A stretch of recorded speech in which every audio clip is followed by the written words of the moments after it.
पूछा है हमें शारीरिक और मानसिक दुख क्यों होते हैं और हम इनसे मुक्त कैसे हो सकते हैं। प्रकृति की अपनी व्यवस्था है। यह प्रकृति विराट है। यह प्रकृति अनंत काल से अनंत रूपों में अनंत कृत्यों को संपन्न करती जा रही। कभी ध्यान से आपने सोचा है इतना विराट अस्तित्व, इस विराट ब्रह्मांड में ना जाने कितने ग्रह उपग्रह इतनी बड़ी संख्या में अपनी धुरी पर तीव्र गति से घूम रहे हैं। वो एक दूसरे से टकराता नहीं। 3 अरब से भी अधिक सूरज वैज्ञानिकों ने इस ब्रह्मांड में देख लिए हैं अब तक। जो इस सूरज से जो हमें दिखाई पड़ता है उससे कई गुना बड़े बड़े हैं। एक सृजन और प्रलय अस्तित्व में निरंतर जारी है। पैदा होना, मरना और पैदा होने और मरने के बीच में एक यात्रा, बचपन से मृत्यु तक की। कितना अद्भुत परिवर्तन। छोटा सा बच्चा गर्भ में आता है, फिर बच्चा पैदा होता है, फिर बड़ा होता है, जवान होता है, बूढ़ा होता है, मरता है। एक सतत शाश्वत परिवर्तन की प्रक्रिया चल रही है। ये शरीर पैदा होता है, जवान होता है, बूढ़ा होता है। इस प्रक्रिया में स्वाभाविक क्षरण होता है और जो स्वाभाविक क्षरण होता है उसी के परिणाम स्वरूप शारीरिक तल पर व्यक्ति को कष्ट का अनुभव होता है। मानसिक तल पर कष्ट के अनुभव, दुख के अनुभव इसलिए होते हैं कि मनुष्य प्रकृति के इस राज को समझ नहीं पाता है। मनुष्य निरंतर संघर्ष में है, निरंतर लड़ रहा है। ऐसा संस्कारित हो चुका है हमारा मन कि हम हमेशा लड़ने की भाषा ही जानते हैं, लड़ने की भाषा में ही सोचते हैं, लड़ने की भाषा में ही जीते चले जाते हैं। जैसा है उसके विपरीत होना चाहिए। जो है उससे हम राजी नहीं हैं। इसीलिए सारे मानसिक दुख हैं, सारे मानसिक संताप सिर्फ इसलिए है क्योंकि जैसा है उससे हम राजी नहीं हैं, उसके विपरीत चाहते हैं। जो कुछ है जैसा है उससे राजी हो जाना, उसको पूरा पूरा स्वीकार कर लेना, टोटल एक्सेप्टेंस की अवस्था में चले जाना, यही सभी दुखों से मुक्ति का उपाय है। इसके अलावा आज तक और कोई दूसरा उपाय पैदा ही नहीं हुआ है। पूरे अध्यात्म जगत में, पूरे मनुष्य के मनोविज्ञान के जगत में और आज तक कोई दूसरा मार्ग नहीं पैदा हुआ है। एक ही मार्ग है कि यह विराट अस्तित्व सब कुछ स्वतः कर रहा है। आपके करने से चीजें नहीं हो रही हैं, चीजें स्वतः हो रही हैं। उनसे राजी हो जाने के अलावा आपके पास कोई दूसरा विकल्प है नहीं। जब दूसरा विकल्प नहीं है तो शेष बचता है सर्व स्वीकार का भाव, टोटल एक्सेप्टेंस, राजी हो जाना। लेकिन इसका अर्थ यह नहीं है कि तुम जैसा चाहते हो वैसा करने के लिए चेष्टा न करो। तुम जैसा चाहते हो वैसा करने के लिए, वैसा होने के लिए, वैसा पहुंचने के लिए सारे प्रयास करो। लेकिन सारे प्रयास करते हुए जो परिणाम में तुम्हें मिले उसके प्रति टोटल एक्सेप्टेंस, पूर्ण स्वीकार का भाव, कोई विरोध नहीं। आप घर से चले कि गुरुदेव मिलेंगे यहाँ, और यहाँ पहुँच गए, गुरुदेव मिले नहीं।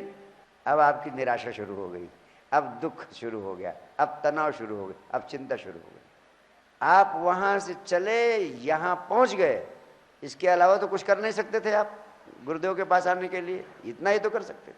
आपने अपना काम कर लिया और अब आप उतनी ही मस्ती में डूब जाए कि आप आए और गुरुदेव फिर भी मिले नहीं।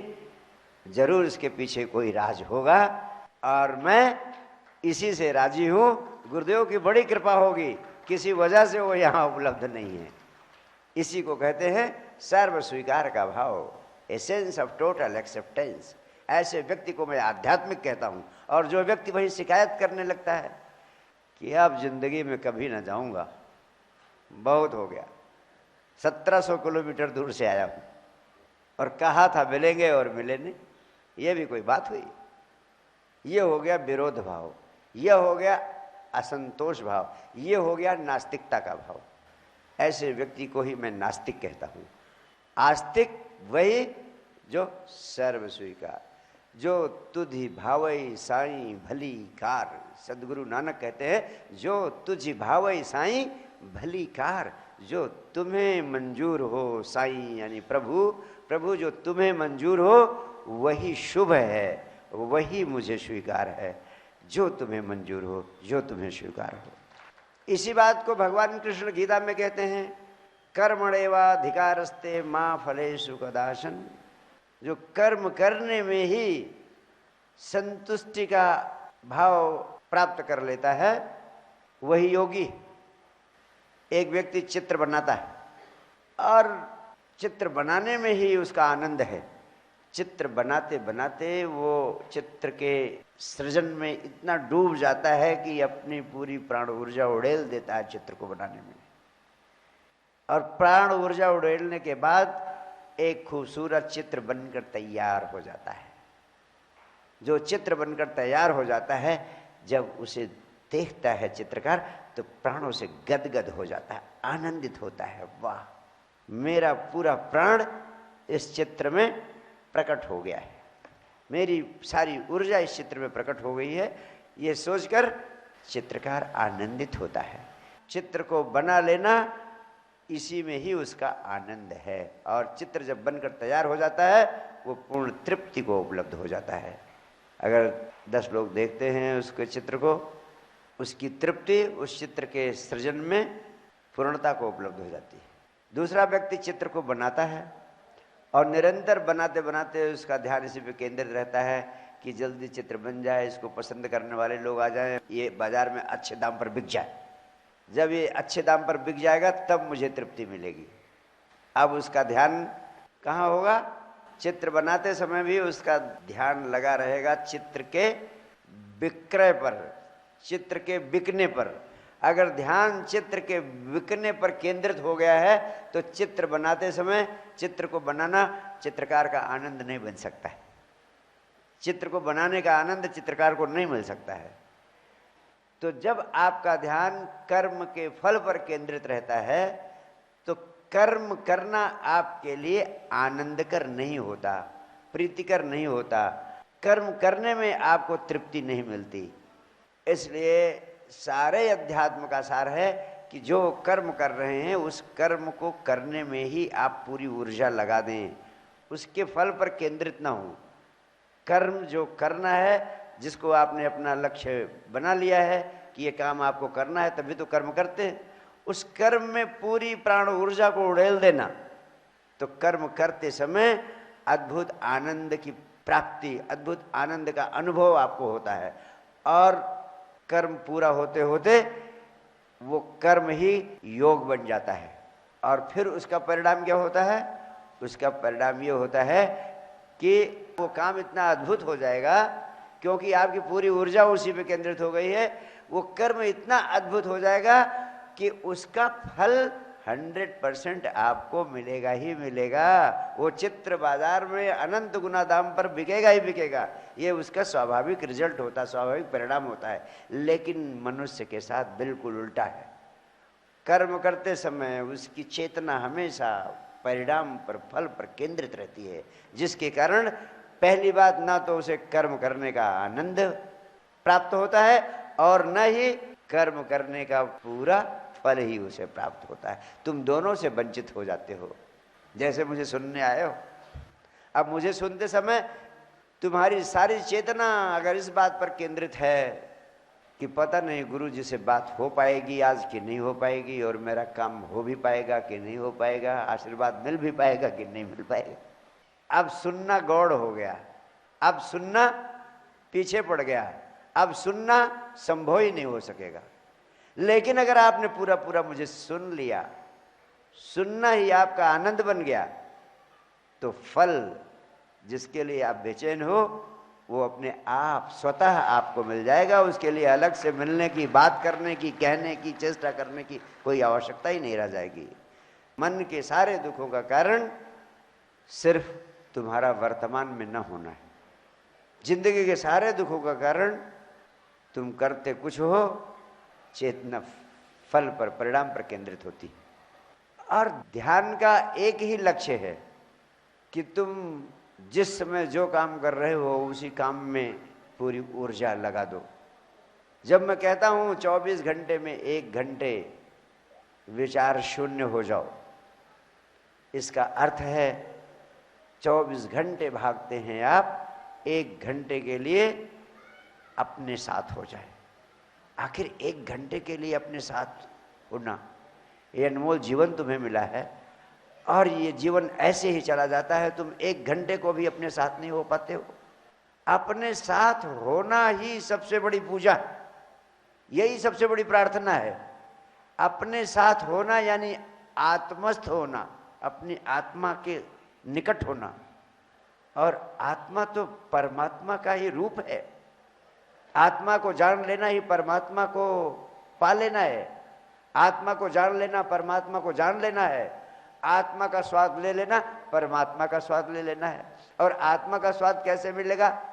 जब तुम आत्मस्थ होगे, अपने भीतर जाओगे, अपनी भीतर से संबंध जोड़ोगे। भीतर से संबंध कब जुड़ेगा? भीतर से संबंध तब जुड़ेगा जब तुम थोड़ी देर के लिए बाहर की चीजों से संबंध तोड़ दोगे। अभी तो पूरा जीवन तुम्हारा बाहर बाहर ही बह रहा है, बाहर बाहर ही जुड़े हो।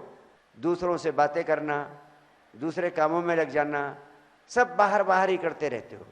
सुबह से लेकर के रात बिस्तर सोने जाने तक कहाँ रहते हो? बाहर बाहर दूसरों के साथ, या किसी से बात कर रहे हो या किसी काम में लगे हो, इस विचार में पड़े हो या उस विचार में। अपने साथ कभी होते हो? कभी नहीं।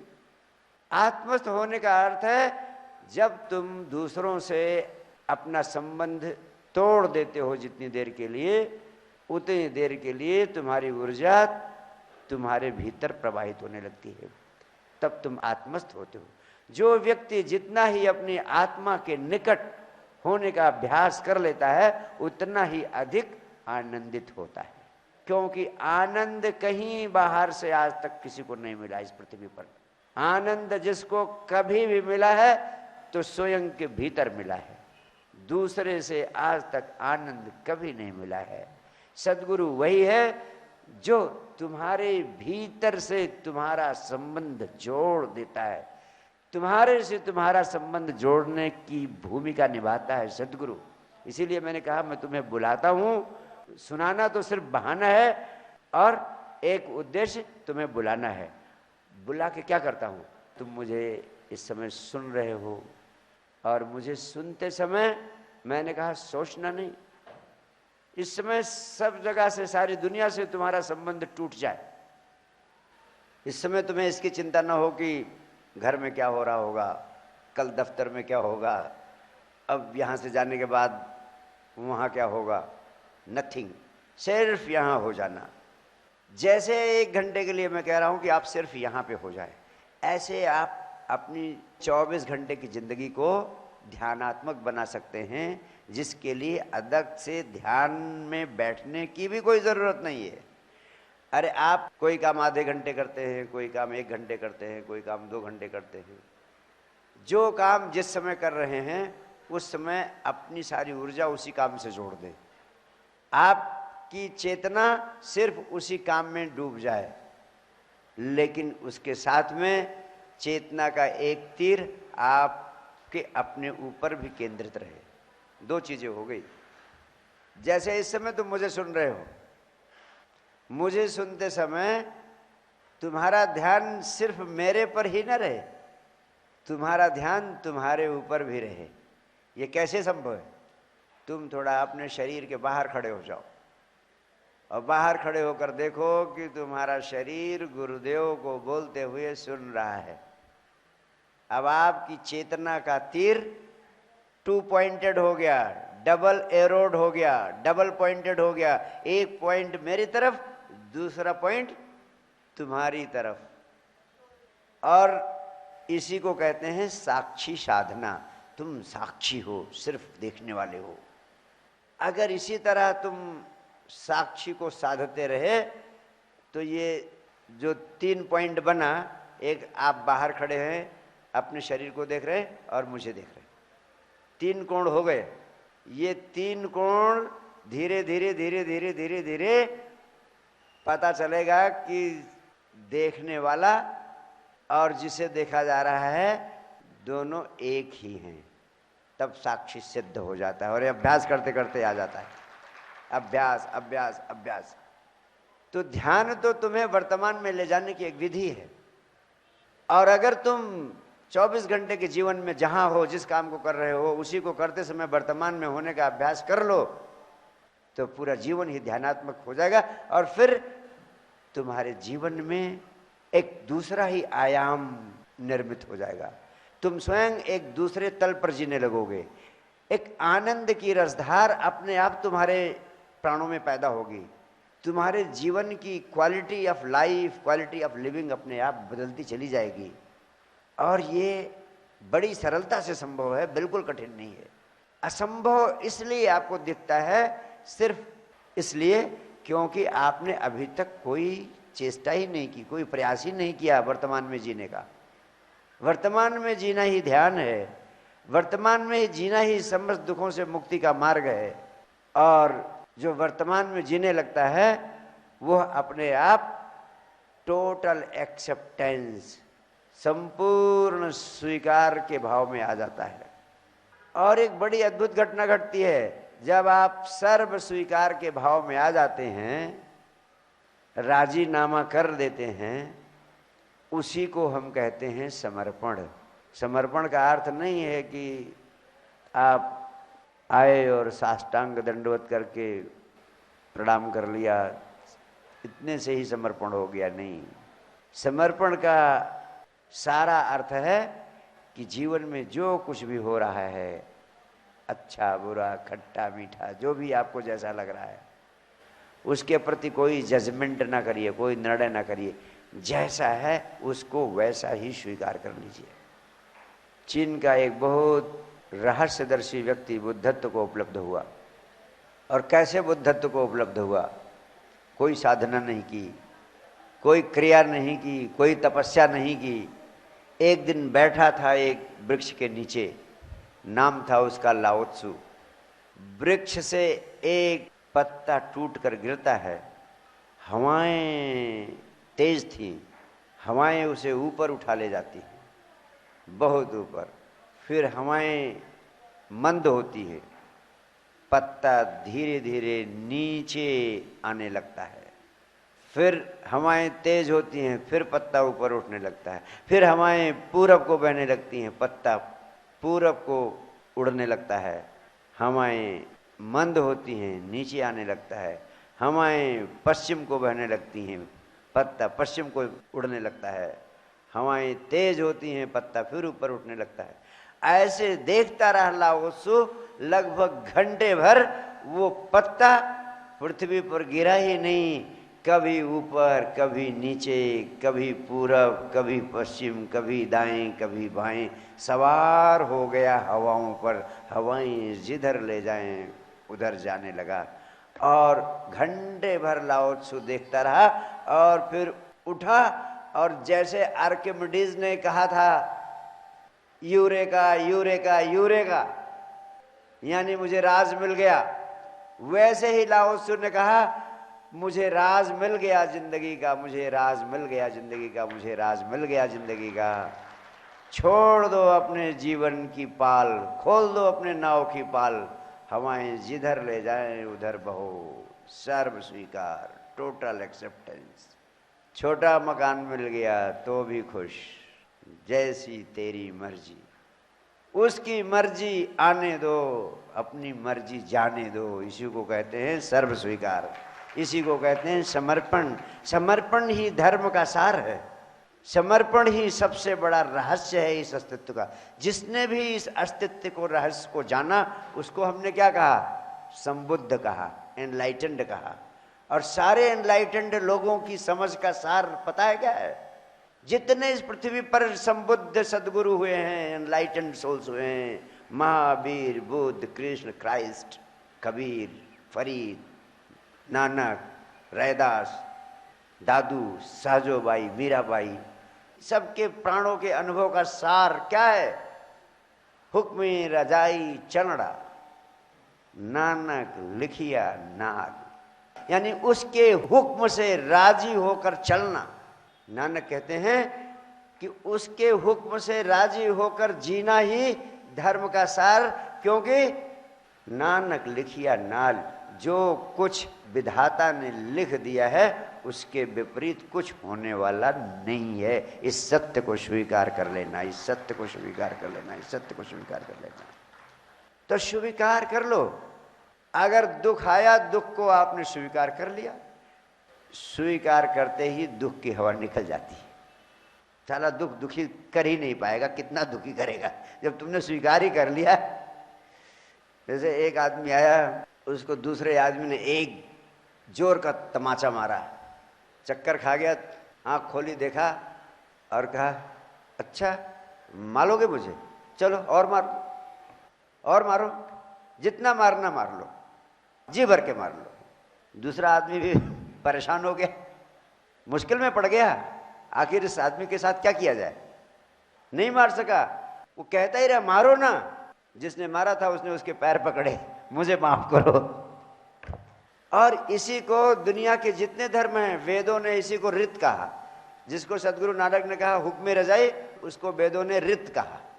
उसी को चीन के संबुद्ध सदगुरु ने ताओ कहा, उसी को उपनिषदों ने समर्पण कहा। वही समर्पण, अस्तित्व के प्रति समर्पण। इसी को जीसस ने कहा let thy will be done. जब लोगों ने जीसस को सूली पर चढ़ा दिया, इससे ज्यादा बुरा तो आपके साथ कोई नहीं कर सकता। बेचारे जीसस के हाथ और पैरों में कील ठोक दी गई, सूली पर लटका दिया गया। जीसस भी तुम्हारी तरह शिकायत कर सकते थे। आप यही तो कहते हो गुरुदेव मैंने किसी के साथ बुरा नहीं किया, कभी किसी के खिलाफ कुछ नहीं किया, और मेरा देखो गुरुदेव मेरे साथ क्या क्या हो रहा है। ये सारे दुख, ये सारे उपद्रव मेरी जिंदगी के।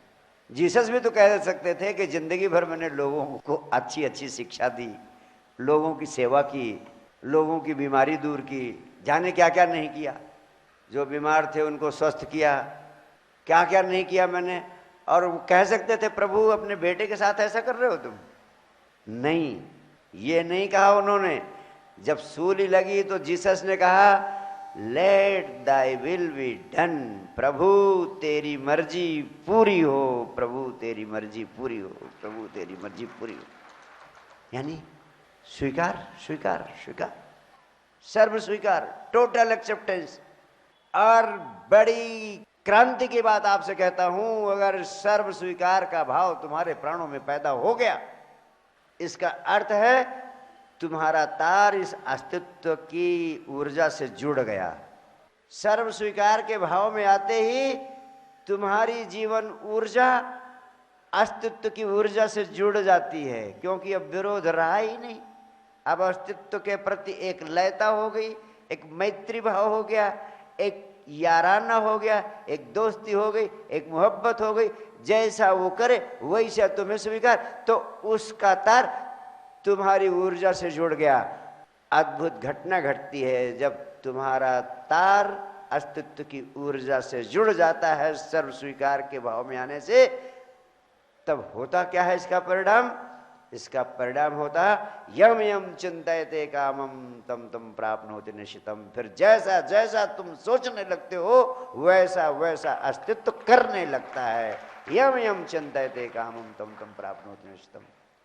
मैं तुम्हारी राह को आसान कर रहा हूं, तुम उल्टा चल रहे हो, इसलिए कभी अपनी मंजिल पर नहीं पहुंच रहे हो। दिल्ली तुम कभी नहीं पहुंच पाते हो, क्योंकि चल रहे हो तुम निरंतर दिल्ली के लिए, लेकिन पीठ तुम्हारी दिल्ली की तरफ है और चल रहे हो खूब, इसलिए जिंदगी भर तुम दिल्ली नहीं पहुंच पाते हो, यानी आनंद, परम आनंद की मंजिल पे नहीं पहुंच पाते हो। और मैं कहता हूं सिर्फ अपना रुख सीधा कर लो, अपना मुंह दिल्ली की तरफ कर लो। दिल्ली की तरफ मुंह करने का तरीका है सर्व स्वीकार भाव में जीना, परम आनंद को उपलब्ध होने की मंजिल तक पहुंचने की दिशा में एक ही विधि है, एक ही उपाय है, सर्व स्वीकार के भाव में जीना। तत्क्षण, अभी यहीं इसी क्षण शुरू कर सकते हो। आपकी जिंदगी की क्वालिटी बदल जाएगी। आज से ही 24 घंटे के अंदर ही पाओगे कि अरे ये तो सब बदलने लगा। मैं कहता हूं तुम पूरी लंबी जिंदगी की बात छोड़ो, आप अभी मुझे सुन रहे हो और अभी संकल्प ले लो कि अब से लेके अगले 24 घंटे तक तुम टोटल एक्सेप्टेंस, सर्व स्वीकार के भाव में, समर्पण के भाव में रहोगे। जैसा है वैसे स्वीकार कर लोगे। कोई गाली दे उसे भी स्वीकार कर लिया, कोई माला पहनाए उसे भी स्वीकार कर लिया। गाली और माला में अंतर न रह जाए, इसी को कहते हैं सर्व स्वीकार। 24 घंटे तो कर ही सकते हो, कोई भी इतना नपुंसक नहीं है कि 24 घंटे का प्रयोग न कर सके। सिर्फ 24 घंटे प्रयोग करके देखो कि तुम्हारी जिंदगी पे क्या फर्क पड़ता है, और 24 घंटे के बाद लिखो कि मैंने 24 घंटे प्रयोग किया, इसका ये परिणाम आया। कैसा लगा 24 घंटे का प्रयोग करने के बाद? आप लिखो, स्वयं लिखो। मैं आपको वचन देता हूं, अगर 24 घंटे आपने प्रयोग कर लिया तो फिर आप इस महामंत्र का अभ्यास करना छोड़ नहीं पाएंगे। इतना मजा देगा आपको, इतना स्वाद दे देगा आपको कि आप इसको फिर छोड़ ही नहीं पाओगे। तो आप इसका अभ्यास करें और इसका स्वाद आपको मिले। इसी आशीष के साथ आप सबको बहुत बहुत प्यार, बहुत बहुत आशीर्वाद।